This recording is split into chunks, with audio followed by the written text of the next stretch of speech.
22 गज की पिच पर तांडव करने वाले बल्लेबाज एबी डिविलियर्स के नाम इतने सारे रिकॉर्ड्स हैं और वह इतने तरह के शॉट्स खेलते थे कि सिर्फ उन्हें बल्लेबाजी करते हुए देखने का दिल करता था। विध्वंस कितना रचनात्मक हो सकता है, यकीनन एबी डिविलियर्स की बल्लेबाजी जितना वह विध्वंस करते थे गेंदबाजों और विपक्षी टीम के मनोबल का, तेजी के तमाम रिकॉर्ड्स का। लेकिन उस विध्वंस में खास क्या है? ऐसे तो क्रिस गेल भी करते हैं, डेविड वार्नर और जॉस बटलर भी करते हैं। अपना दिन होने पर कोई भी अच्छा बल्लेबाज कर लेता है, लेकिन डिविलियर्स इन सबसे खास है क्योंकि जब वह ऐसा करते थे तो उसमें एक अभूतपूर्व रचनात्मकता होती थी। महज ताकत ही नहीं, महज किताबी शॉट्स नहीं, बल्कि ऐसे शॉट्स की श्रृंखला होती थी जिनके बारे में 10-15 साल पहले कल्पना भी नहीं की जा सकती थी। जिन शॉट्स को कोई सिखाता नहीं था और जिन शॉट्स का प्रयास करने पर चौतरफा डांट पड़ती थी। बहुत कम ऐसे बल्लेबाज रहे जिनके खेल ने बल्लेबाजी की पूरी कला को ही फिर से परिभाषित कर दिया। किसी जमाने में यह बात विव रिचर्ड्स के बारे में कही जाती थी। इस जमाने में यह बदलाव डिविलियर्स के कारण आया है। जिन शॉट्स को टेलेंडर्स का तुक्के में लगाया गया शॉट माना जाता था, डिविलियर्स ने उन शॉट्स को बाकायदा कला में तब्दील करते हुए आश्चर्यजनक गरिमा प्रदान कर दी। आज हर दूसरा बल्लेबाज बॉल के नीचे जाकर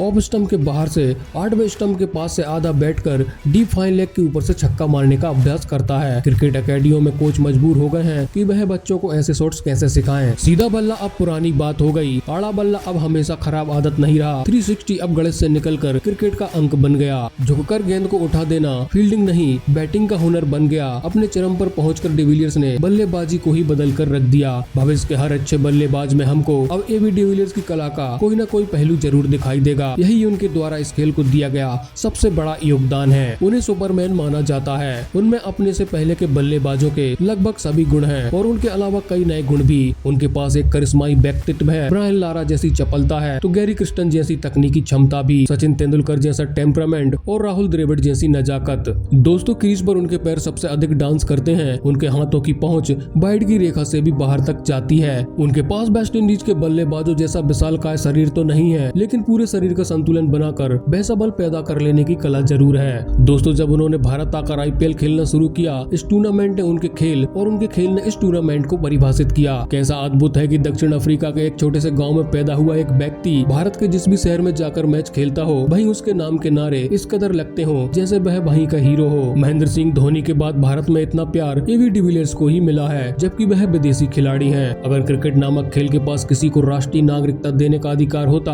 तो डिविलियर्स का दूसरा पासपोर्ट यकीनन भारतीय होता। 2007 के आसपास उनमें एक बड़ा स्वप्न जागा। उन्होंने खुद से कहा, मुझे रन बना लेने वाला महज एक अच्छा बल्लेबाज नहीं बन के रहना जिसका औसत 30 के आसपास हो, बल्कि मुझे अपने समय का सर्वश्रेष्ठ बल्लेबाज बनना है। दोस्तों, इस इच्छा शक्ति ने उनके खेल को बदल दिया। उन्होंने अपने लिए एक सपोर्ट स्टाफ रखा और अपनी आदतें बदल ली। पार्टियों में मशहूर रहने वाला खिलाड़ी लगातार ट्रेनिंग करने वाला साधक बन गया। बचपन में जब वह अपने भाइयों और दोस्तों के साथ खेलते थे तो उन्हें बैटिंग नहीं मिलती थी। सारा समय फील्डिंग या दूसरों को पानी पिलाने का काम मिलता था। दिन के अंत में वह रो देते थे। जीवन में यही मुकाम होता है जब मन को मजबूती मिलती है, धैर्य मिलता है। संघर्ष की यादें भी मजबूत बनाती हैं। डिविलियर्स की कहानी जन्मजात महानता की नहीं है, बल्कि मेहनत, संयम, मनोबल और ट्रेनिंग से पाई गई महानता की कहानी है। स्थिति के अनुसार खुद को ढाल लेने की कहानी है। अगर सबसे तेज शतक, अर्धशतक और 1.5 शतक के रिकॉर्ड उनके नाम है तो यह नहीं भूलना चाहिए कि टेस्ट क्रिकेट में उन्होंने वैसी क्लासिक पारियां खेली हैं जैसा कि टेस्ट क्रिकेट उनसे उम्मीद करता रहा हो। 2012 के ऑस्ट्रेलियाई दौरे में जब दक्षिण अफ्रीका पर हार मंडरा रही थी, डिविलियर्स ने दूसरी पारी में 220 गेंदों पर 33 रन बनाकर टेस्ट मैच ड्रा करवा दिया था। इस पूरी पारी के दौरान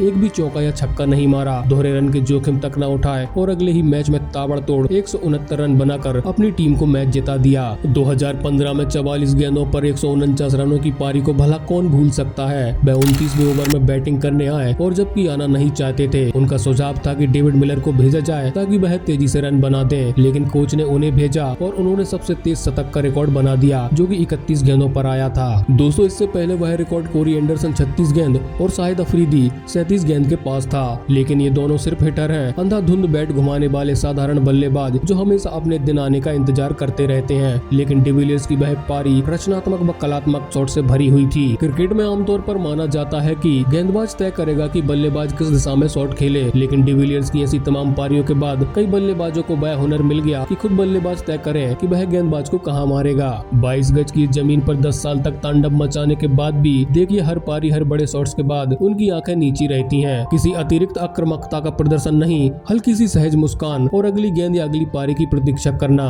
दोस्तों, जब किसी खिलाड़ी का ऐसा समय चल रहा होता है तो बिल्कुल एक नौसिखिया गेंदबाज भी विकेट लेने के बाद स्क्रीन पर गालियां बकता दिखाई देता है और साधारण स्ट्रोक वाला एक बल्लेबाज शतक के बाद हवा में घूंसे दागते हुए गालियां बकता है। लेकिन बड़े से बड़े रिकॉर्ड्स तोड़ देने के बावजूद डिविलियर्स में मैदान के भीतर और बाहर जो विनम्रता बनी रहती है वह उनके खेल जितनी ही अनुकरणीय है। यह उनके चारित्रिक मजबूती को दर्शाता है। बल्ले से उत्पात मचाने के बावजूद शरीफों के खेल को शराफत से खेलना एक बड़ी जिम्मेदारी है। दोस्तों, स्वैग और एटीट्यूड फैशनेबल हो सकते हैं लेकिन चारित्रिक मूल कभी नहीं हो सकते।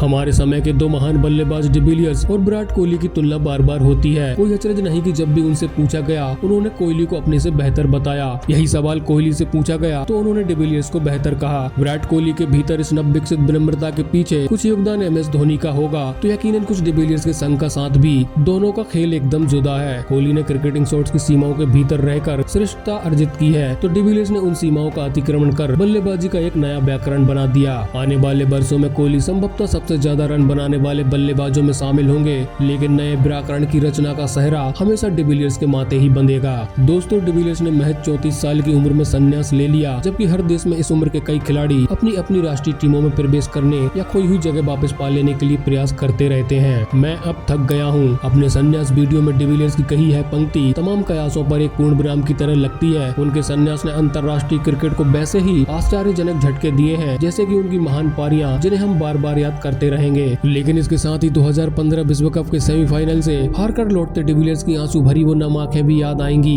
भरी हुई आंखों वाले इस सुपरमैन का वह सपना कभी पूरा नहीं हो सका। यह उनके करोड़ों प्रशंसकों को भी दुखता रहेगा। 2019 वह मौका हो सकता था लेकिन उन्होंने इसके लिए रुके रहने की परवाह नहीं की। यह भी उनके चरित्र की एक मजबूती ही है। तो दोस्तों, आपको डिविलियर्स की ये कहानी कैसी लगी आप हमें कमेंट करके जरूर बताएं। साथ ही ये वीडियो अच्छी लगी हो तो वीडियो को लाइक कर चैनल को सब्सक्राइब कर लेना। मिलते हैं अगली वीडियो में, तब तक के लिए जय हिंद जय भारत।